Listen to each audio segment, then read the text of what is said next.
third President of the United States. Thomas Jefferson, 1801 to 1809. The names, biographies and achievements of the Presidents of the United States since its founding? We continue the third President of the United States of America. Thomas Jefferson, 1801 to 1809.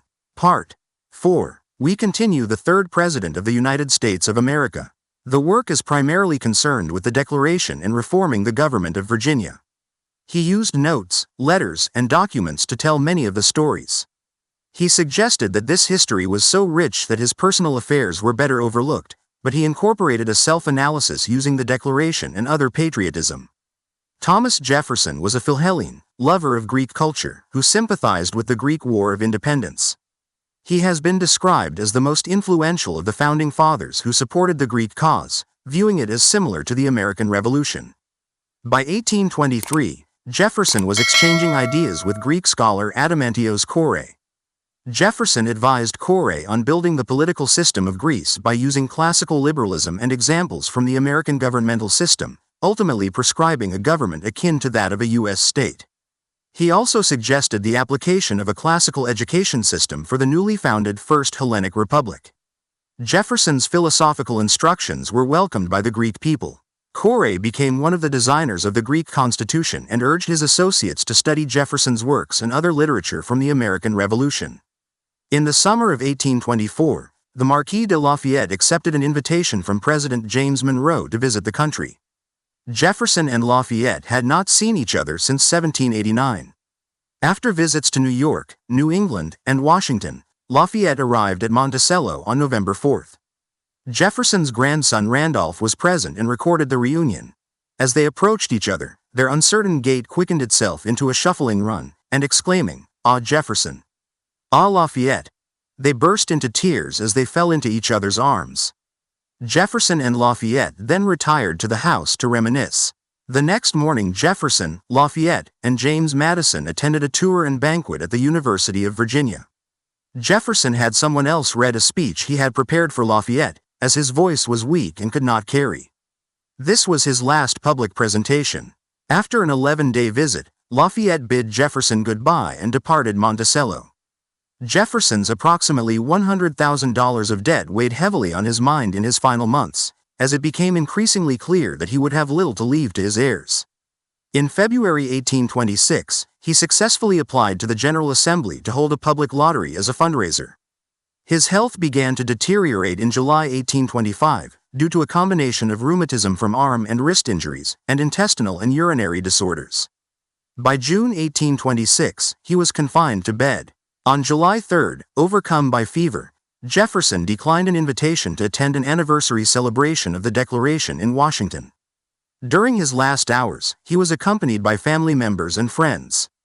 Jefferson died on July 4, 1826, at 12:50 p.m. at age 83, on the 50th anniversary of the adoption of the Declaration of Independence.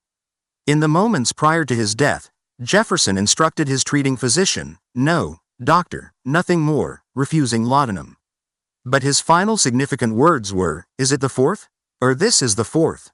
When John Adams died later that same day, his last words were, "Thomas Jefferson survives," though Adams was unaware that Jefferson had died several hours before. The sitting president was Adams's son, John Quincy Adams, and he called the coincidence of their deaths on the nation's anniversary visible and palpable remarks of divine favor.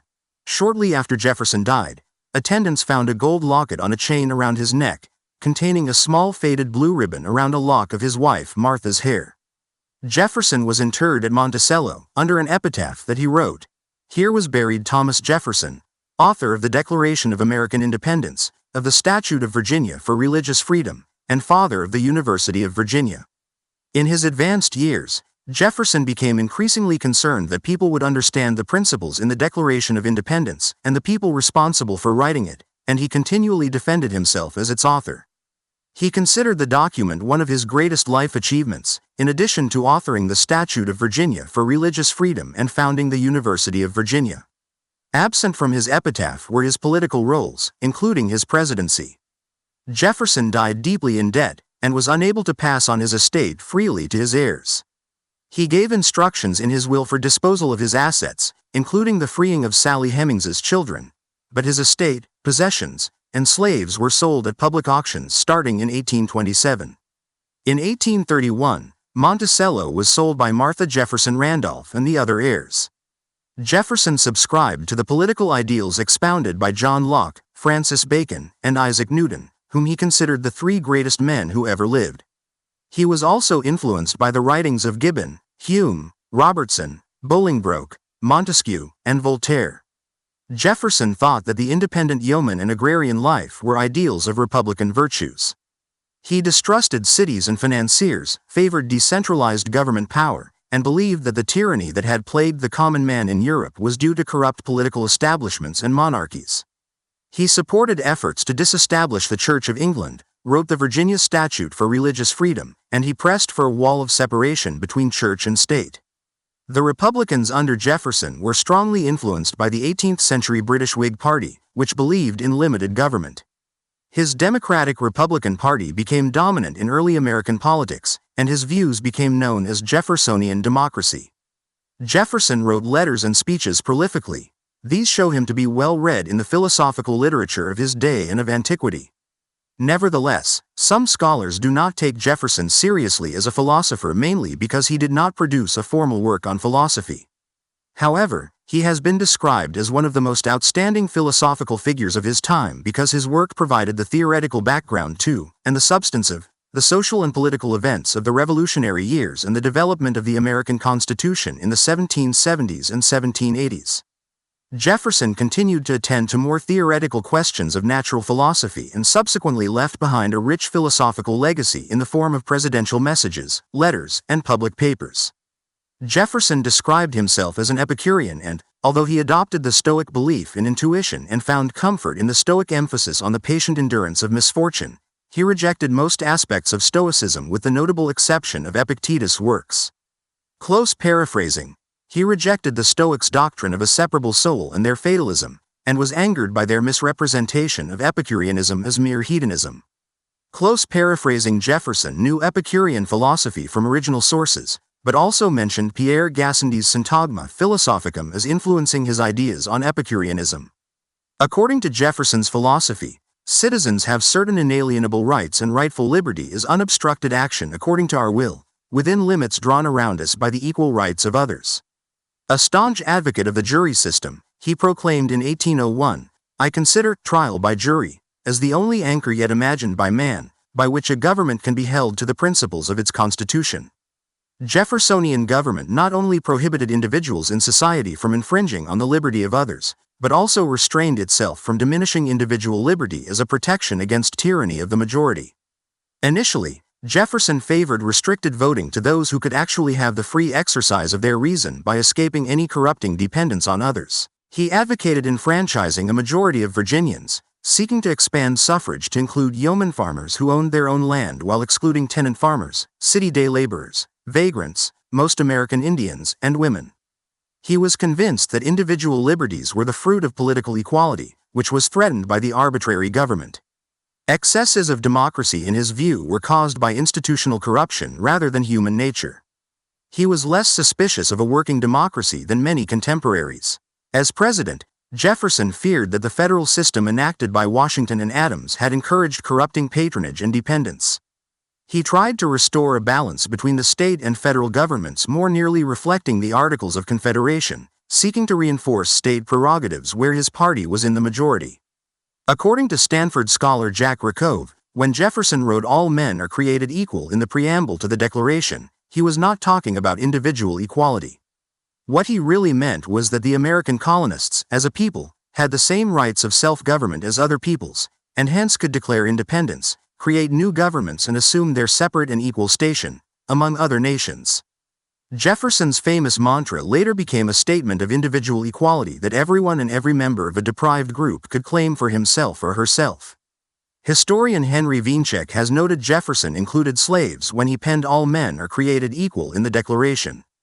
As early as 1774, Jefferson had supported ending domestic slavery and making slaves citizens. Later, writing in Notes, 1781, Jefferson supported gradual emancipation of slaves, to be sent away from the U.S. to an unspecified place. The former slaves would be replaced by white immigrant workers. In 1792, Jefferson calculated that he was making a 4% profit every year on the birth of black children. After this, he wrote that slavery presented an investment strategy for the future. Historian Brian Davis writes that Jefferson's emancipation efforts virtually ceased. Jefferson was steeped in the Whig tradition of the oppressed majority set against a repeatedly unresponsive court party in the Parliament. He justified small outbreaks of rebellion as necessary to get monarchical regimes to amend oppressive measures compromising popular liberties. In a Republican regime ruled by the majority, he acknowledged it will often be exercised when wrong. But the remedy is to set them right as to facts, pardon and pacify them. As Jefferson saw his party triumph in 2 terms of his presidency and launch into a 3rd term under James Madison, his view of the U.S. as a continental republic and an empire of liberty grew more upbeat. On departing the presidency, he described America as trusted with the destinies of this solitary republic of the world, the only monument of human rights, and the sole depository of the sacred fire of freedom and self-government. Jefferson was a supporter of American expansionism, writing in 1801 that it is impossible not to look forward to distant times when our rapid multiplication will expand itself beyond those limits, and cover the whole northern, if not the southern continent. Jefferson considered democracy to be the expression of society and promoted national self-determination, cultural uniformity, and education of all males of the Commonwealth. He supported public education and a free press as essential components of a democratic nation. After resigning as Secretary of State in 1795, Jefferson focused on the electoral bases of the Republicans and Federalists. The Republican classification for which he advocated included the entire body of landholders everywhere and the body of laborers without land. Republicans united behind Jefferson as vice president, with the election of 1796 expanding democracy nationwide at grassroots levels. Jefferson promoted Republican candidates for local offices. Beginning with Jefferson's electioneering for the Revolution of 1800, his political efforts were based on egalitarian appeals. In his later years, he referred to the 1800 election as real a revolution in the principles of our government as that of 76 was in its form, one not effected indeed by the sword, but by the suffrage of the people. Voter participation grew during Jefferson's presidency, increasing to unimaginable levels compared to the Federalist era, with turnout of about 67,000 in 1800 rising to about 143,000 in 1804. At the onset of the American Revolution, Jefferson accepted William Blackstone's argument that property ownership would sufficiently empower voters' independent judgment, but he sought to further expand suffrage by land distribution to the poor. In the heat of the Revolutionary era and afterward, several states expanded voter eligibility from landed gentry to all propertied male, tax-paying citizens with Jefferson's support. In retirement, he gradually became critical of his home state for violating the principle of equal political rights, the social right of universal male suffrage. He sought a general suffrage of all taxpayers and militiamen, and equal representation by population in the General Assembly to correct preferential treatment of the slave-holding regions. Baptized in his youth, Jefferson became a governing member of his local Episcopal church in Charlottesville, which he later attended with his daughters. Jefferson, however, spurned biblical views of Christianity. Influenced by deist authors during his college years, Jefferson abandoned Orthodox Christianity after his review of New Testament teachings. Jefferson has sometimes been portrayed as a follower of the liberal religious strand of deism that values reason over revelation. Nonetheless, in 1803, Jefferson asserted, "I am Christian," in the only sense in which Jesus wished anyone to be. Jefferson later defined being a Christian as one who followed the simple teachings of Jesus. Influenced by Joseph Priestley, Jefferson selected New Testament passages of Jesus' teachings into a private work he called The Life and Morals of Jesus of Nazareth, known today as the Jefferson Bible, which was never published during his lifetime. Jefferson believed that Jesus' message had been obscured and corrupted by Paul the Apostle, the Gospel writers and Protestant reformers. Peterson states that Jefferson was a theist whose God was the creator of the universe. All the evidences of nature testified to his perfection, and man could rely on the harmony and beneficence of his work. In a letter to John Adams, Jefferson wrote that what he believed was genuinely Christ's, found in the Gospels, was as easily distinguishable as diamonds in a dunghill. By omitting miracles and the resurrection, Jefferson made the figure of Jesus more compatible with a worldview based on reason. Jefferson was firmly anti-clerical, writing in Every Age, "The priest has been hostile to liberty." They have perverted the purest religion ever preached to man into mystery and jargon. The full letter to Horatio Spafford can be read at the National Archives. Jefferson once supported banning clergy from public office but later relented. In 1777, he drafted the Virginia Statute for Religious Freedom. Ratified in 1786, it made compelling attendance or contributions to any state-sanctioned religious establishment illegal and declared that men shall be free to profess their opinions in matters of religion. The statute is one of only 3 accomplishments he chose for his epitaph. Early in 1802, Jefferson wrote to the Danbury, Connecticut Baptist Association that religion is a matter which lies solely between man and his God. He interpreted the First Amendment as having built a wall of separation between church and state. The phrase, separation of church and state, has been cited several times by the Supreme Court in its interpretation of the Establishment Clause. Jefferson donated to the American Bible Society, saying the 4 evangelists delivered a pure and sublime system of morality to humanity. He thought Americans would rationally create apiarian religion, extracting the best traditions of every denomination. He contributed generously to several local denominations near Monticello. Acknowledging organized religion would always be factored into political life, he encouraged reason over supernatural revelation to make inquiries into religion. He believed in a creator God, an afterlife, and the sum of religion as loving God and neighbors. But he also controversially rejected fundamental Christian beliefs, denying the conventional Christian Trinity, Jesus' divinity as the Son of God and miracles, the resurrection of Christ, atonement from sin, and original sin. Jefferson believed that original sin was a gross injustice. Jefferson's unorthodox religious beliefs became an important issue in the 1800 presidential election. Federalists attacked him as an atheist. As president, Jefferson countered the accusations by praising religion in his inaugural address and attending services at the Capitol. Jefferson distrusted government banks and opposed public borrowing, which he thought created long-term debt, bred monopolies, and invited dangerous speculation as opposed to productive labor.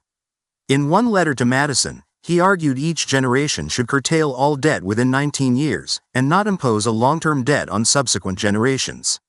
In 1791, President Washington asked Jefferson, then Secretary of State, and Hamilton, the Secretary of the Treasury, if the Congress had the authority to create a national bank. While Hamilton believed so, Jefferson and Madison thought a national bank would ignore the needs of individuals and farmers, and would violate the 10th Amendment by assuming powers not granted to the federal government by the states. Hamilton successfully argued that the implied powers given to the federal government in the Constitution supported the creation of a national bank, among other federal actions. Jefferson used agrarian resistance to banks and speculators as the first defining principle of an opposition party, recruiting candidates for Congress on the issue as early as 1792. As president, Jefferson was persuaded by Secretary of the Treasury Albert Gallatin to leave the bank intact but sought to restrain its influence. Scholars give radically differing interpretations on Jefferson's views and relationship with slavery. Opinions range from emancipationists who view him as an early proto-abolitionist, who subsequently made pragmatic compromises with the slave power to preserve the Union, to revisionists, who argue that he in fact entrenched the institution in American society, with people also having more nuanced opinions, who either argue that Jefferson held inconsistent views on the institution throughout his lifetime or that both interpretations are too overly simplistic. Jefferson lived in a planter economy largely dependent upon slavery, and as a wealthy landholder, used slave labor for his household, plantation, and workshops. He first recorded his slave holding in 1774, when he counted 41 enslaved people. Over his lifetime he enslaved about 600 people. He inherited about 175 people while most of the remainder were people born on his plantations. Jefferson purchased some slaves in order to reunite their families. He sold approximately 110 people for economic reasons, primarily slaves from his outlying farms. In 1784, when the number of people he enslaved likely was approximately 200, he began to divest himself of many slaves, and by 1794 he had divested himself of 161 individuals. Approximately 100 slaves lived at Monticello at any given time. In 1817, the plantation recorded its largest slave population of 140 individuals. Jefferson once said, "My first wish is that the laborers may be well treated." Jefferson did not work his slaves on Sundays and Christmas, and he allowed them more personal time during the winter months. Some scholars doubt Jefferson's benevolence, noting cases of excessive slave whippings in his absence. His nail factory was staffed only by enslaved children. Many of the enslaved boys became tradesmen. Burwell Colbert, who started his working life as a child in Monticello's nailery, was later promoted to the supervisory position of butler. Jefferson felt slavery was harmful to both slave and master but had reservations about releasing slaves from captivity, and advocated for gradual emancipation. In 1779, he proposed gradual voluntary training and resettlement to the Virginia legislature, and 3 years later drafted legislation allowing slaveholders to free their own slaves. In his draft of the Declaration of Independence, he included a section, stricken by other Southern delegates, criticizing King George III for supposedly forcing slavery onto the colonies. In 1784, Jefferson proposed the abolition of slavery in all western U.S. territories, limiting slave importation to 15 years. Congress, however, failed to pass his proposal by 1 vote. In 1787, Congress passed the Northwest Ordinance, a partial victory for Jefferson that terminated slavery in the Northwest Territory. Jefferson freed his slave Robert Hemings in 1794 and he freed his cook slave James Hemings in 1796. Jefferson freed his runaway slave Harriet Hemings in 1822. Upon his death in 1826, Jefferson freed 5 male Hemings slaves in his will. During his presidency, Jefferson allowed the diffusion of slavery into the Louisiana Territory, hoping to prevent slave uprisings in Virginia and to prevent South Carolina secession. In 1804, in a compromise, Jefferson and Congress banned domestic slave trafficking for 1 year into the Louisiana Territory. In 1806, he officially called for anti-slavery legislation terminating the import or export of slaves. Congress passed the law in 1807. In 1819, Jefferson strongly opposed a Missouri statehood application amendment that banned domestic slave importation and freed slaves at the age of 25 on grounds it would destroy the Union. In Notes on the State of Virginia, he created controversy by calling slavery a moral evil for which the nation would ultimately have to account to God. Jefferson wrote of his suspicion that black people were mentally and physically inferior to whites, but argued that they nonetheless had innate human rights. He therefore supported colonization plans that would transport freed slaves to another country, such as Liberia or Sierra Leone, though he recognized the impracticability of such proposals. According to Eric Foner, in 1824, Jefferson proposed that the federal government purchase and deport the increase of each year, that is, children, so that the slave population would age and eventually disappear. During his presidency, Jefferson was for the most part publicly silent on the issue of slavery and emancipation, as the congressional debate over slavery and its extension caused a dangerous North-South rift among the states, with talk of a Northern Confederacy in New England. The violent attacks on white slave owners during the Haitian Revolution due to injustices under slavery supported Jefferson's fears of a race war, increasing his reservations about promoting emancipation. After numerous attempts and failures to bring about emancipation, Jefferson wrote privately in an 1805 letter to William A. Burwell, "I have long since given up the expectation of any early provision for the extinguishment of slavery among us." That same year he also related this idea to George Logan, writing, "I have most carefully avoided every public act or manifestation on that subject."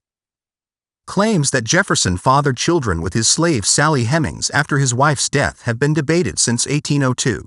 In that year, James T. Callender, after being denied a position as postmaster, alleged Jefferson had taken Hemings as a concubine and fathered several children with her. In 1998, a panel of researchers conducted a Y-DNA study of living descendants of Jefferson's uncle, Field, and of a descendant of Hemings's son, Eston Hemings. The results showed a match with the male Jefferson line. Subsequently, the Thomas Jefferson Foundation, TJF, formed a 9-member research team of historians to assess the matter. The TJF report concluded that the DNA study indicates a high probability that Thomas Jefferson fathered Eston Hemings. The TJF also concluded that Jefferson likely fathered all of Hemings's children listed at Monticello. In July 2017, the TJF announced that archaeological excavations at Monticello had revealed what they believed to have been Sally Hemings's quarters, adjacent to Jefferson's bedroom. Since the results of the DNA tests were made public, The consensus among most historians has been that Jefferson had a sexual relationship with Sally Hemings and that he was the father of her son Eston Hemings. Still, a minority of scholars maintain the evidence is insufficient to prove Jefferson's paternity conclusively. Based on DNA and other evidence, they note the possibility that additional Jefferson males, including his brother Randolph Jefferson and any one of Randolph's 4 sons, or his cousin, could have fathered Sally Hemings's children. In 2002, historian Merrill Peterson said, "In the absence of direct documentary evidence either proving or refuting the allegation, nothing conclusive can be said about Jefferson's relations with Sally Hemings." Concerning the 1998 DNA study, Peterson said that the results of the DNA testing of Jefferson and Hemings' descendants provided support for the idea that Jefferson was the father of at least one of Sally Hemings's children. After Jefferson's death in 1826, although not formally manumitted, Sally Hemings was allowed by Jefferson's daughter Martha to live in Charlottesville as a free woman with her 2 sons until her death in 1835. The Monticello Association refused to allow Sally Hemings' descendants the right of burial at Monticello. Jefferson was a farmer, obsessed with new crops, soil conditions, garden designs, and scientific agricultural techniques. His main cash crop was tobacco, but its price was usually low and it was rarely profitable. He tried to achieve self-sufficiency with wheat, vegetables, flax, corn, hogs, sheep, poultry, and cattle to supply his family, slaves, and employees, but he lived perpetually beyond his means and was always in debt. Jefferson also planted 2 vineyards at Monticello and hoped to grow Vitis vinifera, the European wine grape species, to make wine, but the crop failed. His efforts were nonetheless an important contribution to the development of American viticulture. Jefferson mastered architecture through self-study. His primary authority was Andrea Palladio's 1570 The 4 Books of Architecture, which outlines the principles of classical design. I stop at this point today. Until next time, stay curious, stay informed, and keep exploring the world's incredible stories.